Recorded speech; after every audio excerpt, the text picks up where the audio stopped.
मैं इस वक्त रामपुर के तहसील शाहबाद क्षेत्र के कूप गांव में हूं और इस गांव के अंदर आपको बता दूं मलेरिया डेंगू से जो है 30 से 35 मौतों का आंकड़ा सामने आया है। ग्रामीणों के मुताबिक 30 से 35 मौत हो चुकी हैं। गांव में दहशत सी मची हुई है। स्वास्थ्य महकमे ने यहां पर जो है कई जगहों पर जांच परीक्षण भी किया। हालांकि खुद सीएमओ रामपुर जो है एसपी सिंह यहां पर पहुंचे हैं। इसके अलावा के चहल जो डेंगू प्रभारी हैं मलेरिया के, वो यहां पर पहुंचे हैं। स्वास्थ्य सेवाएं दी जा रही हैं, मगर सवाल यह है कि आखिरकार इस गांव के अंदर इतनी भयंकर बीमारी होने के बाद इतने लोगों की मौत होना बहुत बड़ा सवाल है। गांव के अंदर जो है दहशत मची हुई है। इसके अलावा आपको बता दें कई सारे लोग दर्जनों के हिसाब से आसपास के हॉस्पिटलों में जो है भर्ती हैं। मेरे साथ यहाँ पर कुछ गांव के लोग हैं। ये बताइए किस तरीके का माहौल है? दहशत है क्योंकि इतनी मौतें हुई। कितनी मौतें हुई यहाँ पर? मौतें हुई हैं लमसम 42। अच्छा। ये करीब 50 दिन में 42 मौतें हुई थी। अब तो बुखार का जो है थोड़ा धीरे मिला है, मगर इससे पहले जो 10 दिन 15 दिन पहले हालत थी वो बहुत ज्यादा गंभीर थी। यहाँ से लोग सावाद भी भर्ती हुए थे, मिल्क में भी हुए थे, बरेली में भी हुए थे और मुरादाबाद में भी हुए थे। मगर मौतों का आंकड़ा जो है अब कम हुआ है, नहीं तो 1.5-2 महीना बहुत बुरा तांडव रहा है। कई मौतें हुई। यहाँ पता चलता किस तरीके का दहशत है आप लोगों को? यहाँ मौतें इतनी, कितनी मौतें हुई हैं?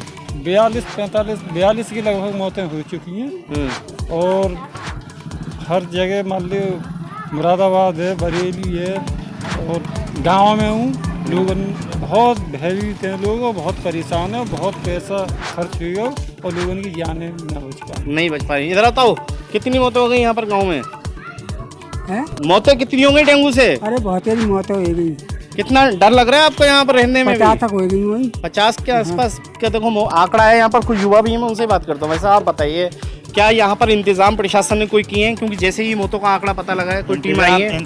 टीम आई थी मगर इंतजाम ज़्यादा नहीं हुआ। अच्छा। टीम आई थी, बहुत टीम आई थी, दवाई भी छिड़की गई, स्प्रे भी हुई थी, मगर भरपूर इंतजाम नहीं हुआ था। कितनी मौतें हो गई होंगी आपके हिसाब से? हो गई 45-50 मौतें हो गई थी। हो गई। गांव बहुत दहशत में आ गया था। किस तरीके का वायरल है जो मौत के कगार पे लाके खड़ा कर दे रहा है? वायरल है ये कोई वायरल है जैसे 5G है, इसका भी अटैच है इससे।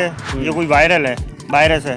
मतलब पहले बीमार हो रहे हैं लोग, उसके बाद मौत हो जाती है। जी जी। तो दहशत है, दहशत भरपूर है गाँव में। मैं कुछ और गांव के लोगों से जो है ये बैठे हैं। चाचा मैं इनसे ही पूछता हूँ, चाचा क्या कहोगे आप? ये मौतों का आंकड़ा बढ़ता जा रहा है आपके गाँव? साहब ऐसा हमने ना आज तक देखा नहीं। ऐसा हुआ कि मतलब एक को उठा रहे हैं तो एक पड़ा है, एक को उठा रहे हैं। एक दिन में 7-7 लाशें फूकी हैं आपने? हाँ। मतलब आप हालात देखें कि एक दिन के अंदर 7-7 मौतें हुई हैं इस गांव के अंदर और प्रशासन बेखबर है। जब मौतों का आंकड़ा बढ़ चुका तब प्रशासन जागा। आप क्या कहोगे?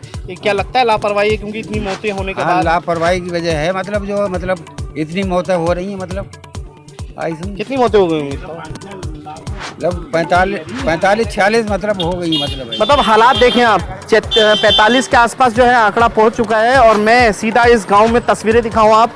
गांव में माहौल जो है वो दहशत का है। लोगों में दहशत है। इस बात की है कि इस गांव के अंदर लगातार एक दिन में 6-6, 7-7 मौतें हुई हैं।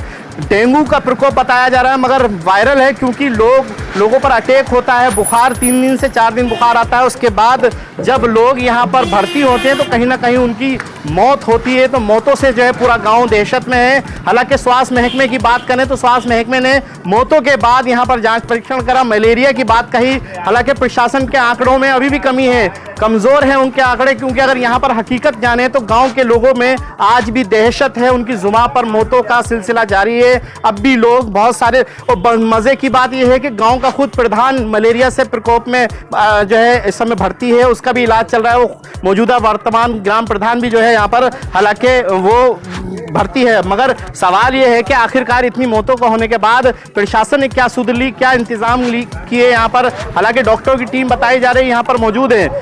क्या कहोगे? कम से कम जब मौतें हुई थी तो 3 दिन तक जब बारिश पड़ रही थी तो यहाँ लाशें रखे रहे थे लोग, उधर के इधर और इधर वाले इधर, 3 दिन तक बराबर। और कुछ लाशें ऐसी थी जिनको रोक नहीं सकते थे। बुजुर्गों की लाशें जाटमों में खत्म हुई थी। हमारे यहाँ 2 लाशें ऐसी थी। यहाँ एक शमशान घाट नहीं है। और यहाँ का शासन और प्रशासन दोनों ही, प्रधान ने नहीं, तहसील और ब्लॉक का दोनों ही शासन और प्रशासन साला निकम्मा है, निकम्मा। दलाल है, दलाल। यहाँ जो करते हैं ना, जितने भी रहते हैं वो सब दलाल हैं। प्रधान दल्ले साले आश्वासन देते हैं मगर होता कुछ नहीं है। आप बताओ यहाँ 12-14 हजार आबादी का गांव है ये, एक शमशान घाट नहीं है। चलिए, एक शमशान वो घाट। समस्या अभी फिलहाल समस्या है, ये भी समस्या है क्योंकि शमशान घाट नहीं है। दिक्कत तो है, मगर प्रशासन कितना अपना रोल अदा करता है, कितना यहाँ पर इन लोगों का सहयोग करता है, अभी ये खुद आपकी जुबानी इन्होंने बताया कहानी पूरे गांव की। मगर फिलहाल पूरा गांव जो है दहशत में है। वर्षा हो रही थी और मतलब उन्हें जलाने को मौका नहीं मिल रहा। टाइम देख रहे थे क्या टाइम हो कि हम इन लाशों को फूके, गंगा के किनारे बैठे रहे लय हुए, और मैं रुक नहीं रहा था। मतलब हालात ये है कि शमशान घाट नहीं है आपके गाँव में ना, तो शमशान घाट तक इस गांव के अंदर नहीं है। हालात आप देखें, जिस गांव की आबादी इतनी ज़्यादा हो वहां ये हाल है, तो आप सोचो समझो सरकार पर किस तरीके का एलिगेशन लगता है। फिलहाल प्रशासन के नॉलेज में ये बात आ गई है, स्वास्थ्य महकमा अब जागा है। वीडियो जर्नलिस्ट परवेज अली के साथ अफान अहमद, QTV भारत, उत्तर प्रदेश, उत्तराखंड।